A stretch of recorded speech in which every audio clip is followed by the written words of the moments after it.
on a hot day like this, getting a bottle of water shouldn't be a question of supply and demand. I was thinking I should be able to get this bottle of water for free.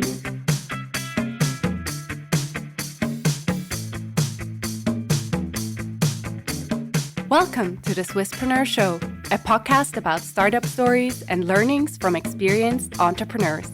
If you enjoy listening to our show, make sure to follow the podcast and leave a rating.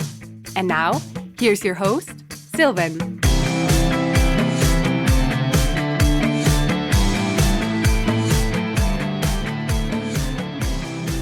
Gaël, Christoph, a very well welcome to the Swisspreneur Show. It's a pleasure to have you as guests today.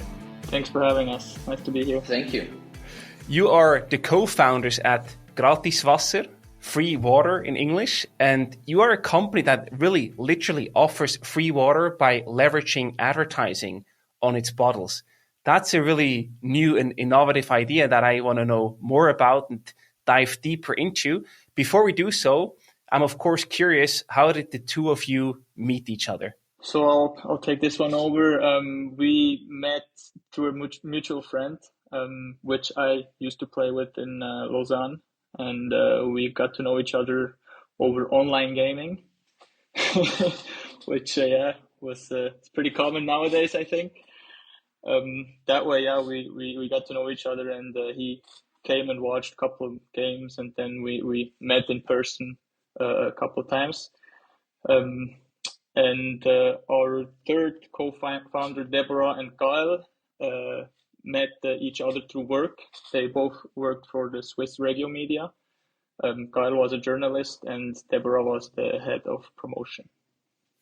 Amazing. And I wonder what motivated you to start your company, Gratis Wasser, in the first place? There's sort of multiple aspects to this. First, of advertisement and marketing are always looking for new ways to present their brand or bring their message across.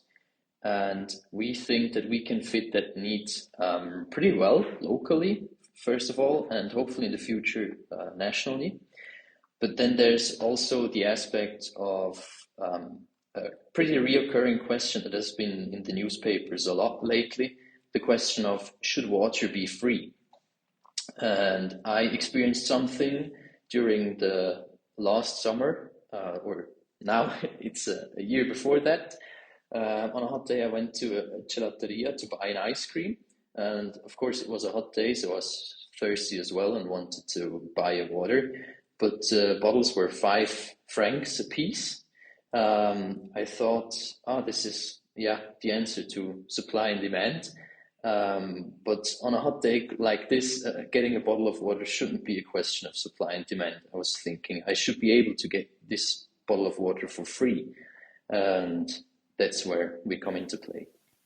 Amazing. And to make that a reality, you already sort of tapped into your past experience, but you need a skilled team to actually bring something like this, make water free, but also then generate revenue streams through advertising. So what experience does your team bring to the table to make your company success? I personally started a bachelor in economics and sports management. So I'm in the 4th semester right now, kind of learning by doing it with the company as well. And then as I'm lucky to be a professional hockey player, I get to know a lot of people who are interested in economics and interested in working together. So that's also a thing that I can bring to the table. And I think Gaël will tell you what he's doing. Yes, I have got a bachelor's degree in journalism and public relation from the ZHAW in Winterthur. And I've been working in the media since 2014. I went through a more journalistic and storytelling background. I worked for 20 Minuten, for example, as well as Tagesanzeiger, Tamedia. And yes, so that's my background, which is really suitable for our startup, of course. And as well, Deborah, I think, is the perfect puzzle piece as well, because she has worked in many creative agencies and selling promotion and ads for over 12 years already. and she worked for brands such as Radio 24 or Pro7 and Sat.1. Amazing. I assume that's exactly sort of the revenue stream that you want to tap into.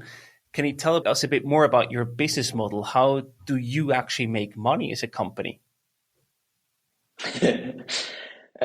We make money by selling the labels on the water bottles as ad space. So companies can reach out to us, and if they want to promote their brand, as we said, and they can brand our bottles, and they either can distribute them themselves, for example, at a festival or at their big company gathering, or even through meetings in their big offices. But this is the usual, what we already know. This isn't something new, but what's new is that we have a distribution system ourselves, a distribution network. We work together with strong partners such as View. It's called View Eyewear. So we distribute our bottles weekly, on a weekly basis, to their stores, and they are obliged to give them to their customers. For the View, it's an amazing way to get into contact with their store customers. But what's there to understand is that on the View, on the bottles that are distributed in, for example, this View, there isn't advertisement of the store itself of View, but they can be advertisement of many things, an insurance, a bank, whatever. Got it. That makes sense. We only gain revenue from the brands that book the advertisement space. And how competitive is that? I assume you do have competitors, because brands can decide to place their advertising on your water bottles, but they can also just rent the traditional billboard advertising or do a newspaper advertising. So how competitive is the sort of the area that you're entering here with your company? It's quite competitive, I would say. There are, of course, big brands in the out-of-home advertisement landscape, such as Goldbach or APG, which are huge providers nationally. They sell billboards, they sell, as you said, ad space on newspaper and everything else. And there's many offers for a brand that wants to promote their values and everything. But I think ours is pretty unique. In what way? How do you differentiate yourself from the other positionings or offerings in the market? Our bottle is much more interactive than a billboard on the side of the road, for example. We know everybody all of us have been stuck in traffic and been sitting in a car and seen a billboard on the side of the road, but in the end, you'll just drive past it, and there's hardly any time to, for example, scan a QR code or go directly to their website of the brand that is advertising on the billboard. With our bottles, you receive them and you're holding it in your hands, and it's sort of a friend you take along on the journey. You receive a bottle and you drink it. You may take it to your office, you may take it home on a train, and there's a lot of time and possibility to interact with the advertisement on the bottle itself. I see you have the bottle close. You take it with you. Maybe you even refill it later down the road, and you reuse it for 2-3 more times, or even more than that. So I see that you have probably a stronger ad presence than just a billboard that you pass and then the next second already forget about it. Another important part is, of course, also the timing. Like, why do you work on this idea right now in this very moment? What is sort of the shift in the market, or why has no one else done that so far, and why is the timing right now? So from an advertising side, it seems to me that there has been a huge decrease in the quality of, for example, online advertisement. There has been many articles about shady e-commerce courses, also AI versions of Roger Federer telling you to invest in crypto. And there's even fake headlines of Alain Berset going to jail that make it onto the 20 Minuten homepage. And it's become hard. Online advertisement, for example, became really hard to control because of those native ads. And I think it takes away a lot of credibility from this segment. And we are offering an advertisement space for brands and companies that want to defer. And therefore, we feel like this is now the time to do it. And we won't be printing AI versions of Feather onto our bottles, we promise. I like that claim. On the other hand, online ads are so easy to measure, right? You can still, of course, debate about the quality of them, but you have an easier segmentation that they are easier to measure. How do you sort of measure success with your placements to make sure that your customers also get a good return on their investment? Well, there's also our billboard on the bottle, the mini billboard, we call it. It's sort of an empty space. You can put on it whatever you want. For example, you can put a QR code on it as well to track it. And the system of tracking these are behind. So there's a lot of providers online, of course, where you can track how many of those bottles have been scanned. And yeah, that's a way of interacting. We feel like it's something you like to accept, you like to receive. If you're, for example, going to buy a takeaway coffee, we've got many of those distributing partners working with us. If you want to, for example, getting a takeaway coffee at Russo, which is a local store in Zurich, and they offer you a free bottle of water, why wouldn't you take it? You'll gladly accept it. You'll be surprised. And you'll have a positive connotation with the bottle you receive and also with the advertisement on it. So it's more of a heart contact on the contrary to the native ads or the online advertisement that you mentioned. It's more quality than quantity. But the most important thing is that it's sort of a positive marketing space and also the longevity, as we talked about before. And we've already had many online requests of people reaching out to us because they received our bottle somewhere and said, this is a great idea, I want to have it myself. Maybe a question for you, Christoph. I'm not sure if it's the right one to ask you, but what are some of the milestones that you have recently achieved as a team? Because I know you're getting started, you built some first traction. So what are some of the milestones that you can share with us? Yeah, we've lately been distributing, or we have been distributing bottles since last August to our partners, as Gaël mentioned, like View or Ochsner Hockey. And so far we've distributed over 25,000 bottles. The first ones were with our own ads so that we could get attention for ourselves a little bit. And since, or in the last 3 or 4 months, we've acquired some customers as well, which put their own ads on it. And as Gaël mentioned, we had some very good feedback. A good milestone for us is we've now made 14,000 Swiss francs in the last 3 months, or I don't know when this podcast will air, but from December to February. So this is pretty much the biggest milestone for us. Amazing. So you're starting to also build commercial traction. And I think that's a very strong signal to show that what you're working on is probably working. At the same time, I assume you also had some tough challenges to solve. What was the toughest one for you so far along your entrepreneurial journey? I'll take this one. I think founding in general is tough, I'd say. You battle with a lot of uncertainties and, of course, new challenges every day. But generally speaking, I think that is people stick to what they know.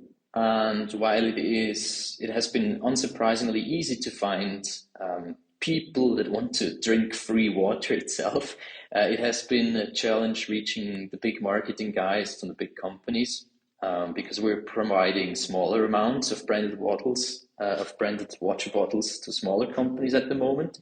And this, of course, drives up the production costs. And we'd benefit if we could reach bigger companies, produce more at a time, and launch bigger campaigns. No, makes sense. I'm sure you'll find a way to solve that also in the future. So with all the potential that we see in your business model and all the commercial aspects, there's also an ecological aspect. So I could see some people asking, well, great business idea, but what about the environment? You put more plastic bottles out there, and if we need one thing, it's certainly less plastic bottles in the world. So how do you see that as sort of the founders behind the company? Yeah, this is a good question. We came across this question already, and we stick to the plastic bottles, to the PET, we call it bottles, because it's what people know, and we try to make an impact on a long run, not on a short run. And our business model is already new, and we expect the people to be skeptical when they receive free stuff. We expected them to feel like this is low quality, which is not, of course. We wanted to stick to what people know, so we took this bottle, but we already looked at alternative containers for our product. But for the moment, we use this. It's part recycled. Over the half of it is recycled plastic, and we also try to reduce carbon emissions by working with a Swiss or even a Zurich production site. We only distribute in Zurich as well. Also, the bottles come from the nearest provider possible, which is in Glarus. And there we try to reduce carbon emissions. But the plastic bottle itself, yes, it is a plastic bottle itself. But in Switzerland, of course, on the other side, we can profit of a working recycling system. So if you drink the water and recycle the bottles into the right bin, there is no problem with it, and the bottles can be reused by 100%. So the whole of the bottle gets recycled and can be reused. There is no loss in it. Perfect. You're currently also fundraising, which is a very important milestone as well to complete as a company. Can you tell us a bit more about how much money that you are raising and what the money will be used for? So overall, we're looking for 2 million Swiss francs. We have got all the infrastructure we need. We just need some more men and women power with this experience in ad sales, and would also like to have an IT solution for our website to make it easier for clients to look at individual solutions and come to us through the site. Very clear plan that you have right there. I like that. And you're also collaborating with the Swisspreneur Syndicate to fill a part of that ticket. For everyone who's interested in looking at your pitch deck and additional details, they can sign up for our Deal Flow newsletter on our website and then get access to all your documentation to make their own investment decision. So to wrap up the conversation here with you today, guys, I also have some rapid fire questions. I'm going to ask you one question each, and then the last one for both of you. First for you, Gaël, what was your summer job as a teenager? As a teenager, I haven't had many summer jobs. My summer jobs mostly came while I was studying, or it wasn't particularly summer jobs, but also in the evenings after school or university ended. I was working as a pizza delivery driver for over 3 years almost. And also I had smaller summer jobs in, for example, a foam factory, where I was just putting car washing foams into a box, piece by piece, which was pretty exhausting, and yeah, nothing I want to do again. I can imagine, but we all got to start somewhere. Yes, sure. Christoph, for you, since you're a professional hockey player and probably one of the most well-known hockey players in Switzerland, also with national team experience, etc., I wonder, what has professional hockey taught you to now be an entrepreneur? What are some of the parallels, but also differences that you see between the two areas of life? It's a good question. I think how do you say that in English?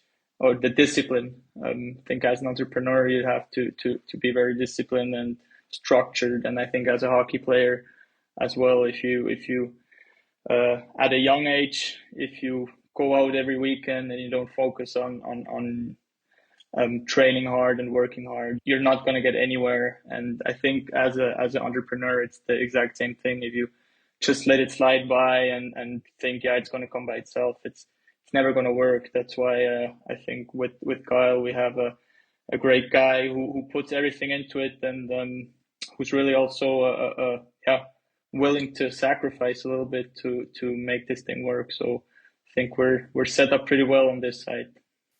I second that. The discipline, I think, is one of the most underrated skills in entrepreneurship.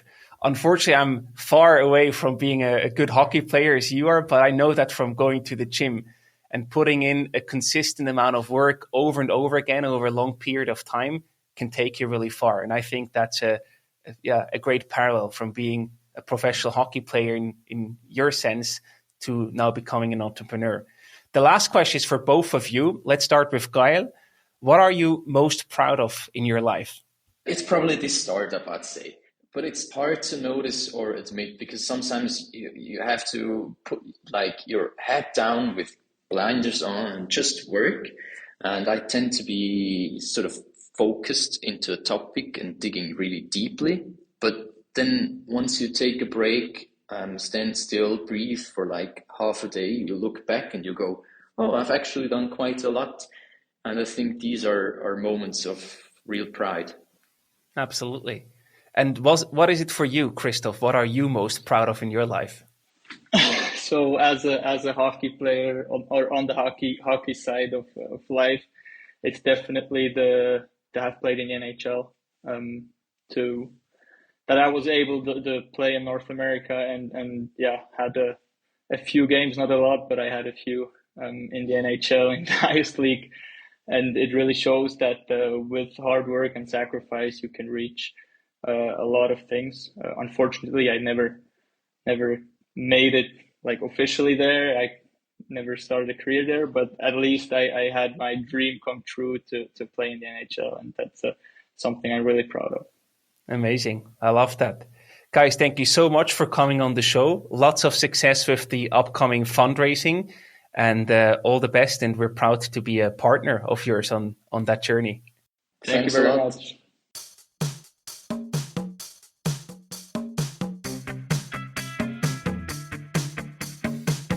We hope you enjoyed today's episode. If you did, you can support us by rating our show on Apple Podcasts. This way, we can reach an ever-growing number of aspiring entrepreneurs.